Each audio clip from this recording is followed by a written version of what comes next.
And it got me to thinking about when I was 18 years old and how really my journey into adulthood started. And it started, many of you know, I was a preacher and I was traveling around and I was ministering. I was going on mission trips around the country and out of the country. I was preaching all around Ohio and its surrounding areas. And that was my life. And then to make a really long story short, I fell in love with a man. The church found out, and everybody in my life turned their back on me overnight. And that's really the story at a whole. I was kicked out of the Bible college, World Harvest Bible College in Columbus. Kicked me out. They said, "Hey, God can't love you. You're gay. You're demon possessed. You can't go to school here. You can't learn about God. You definitely can't be a preacher." And then I went back to my church that was helping to sponsor that semester of my college, and they all turned their back on me. They actually told my parents to turn their back on me.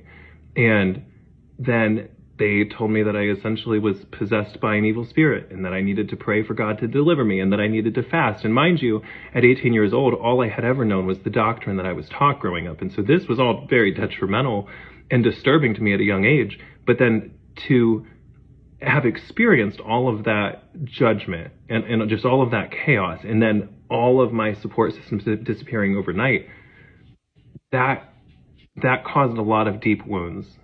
And, you know, I relocated across the country, tried to put my life back together.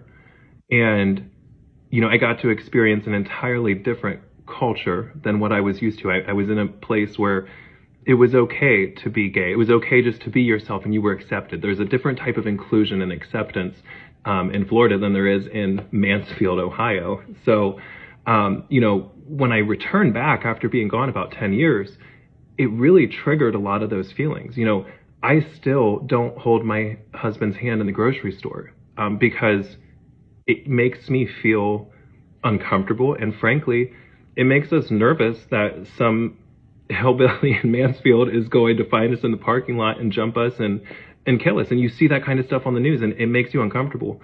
And, you know, so it's triggered a lot of these emotions. But then what was interesting is I was thinking back to that time in my life, and there was a point that I almost took my own life, all as a result of that. And in the last month, I've met 6 different people who told me that they were severely depressed or suicidal, or they were getting depression medicine from their doctors. And the really intriguing part to me was that the common denominator in all 6 of those was that the trauma that caused that pain resulted from an experience they had at the church. Talk about a wake-up call. I mean, are we even remotely close to accomplishing the mission of Christ if the churches are the result of all of this trauma? This is nonsense. The message of Christ was so simple, and it has been made so political, and it has been used to justify people's intolerances for things they don't like.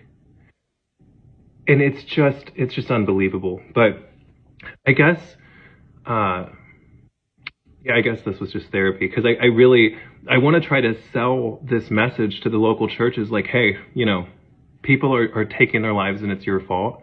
But I think that what I've experienced is they're so deeply rooted in these doctrines that are literally killing people, but collecting them a lot of money because religion has become so politicized.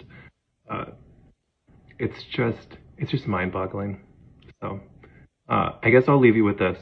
The Bible has a scripture that says, let every man work out his own salvation. And I just imagine what the church would look like, what the world would look like if we did that. Just stop judging people. Just let them have their own relationship with their own God. But just accept and love everyone. God, what a crazy concept, right? So, all right, that's all I have. I guess my diary journal is over.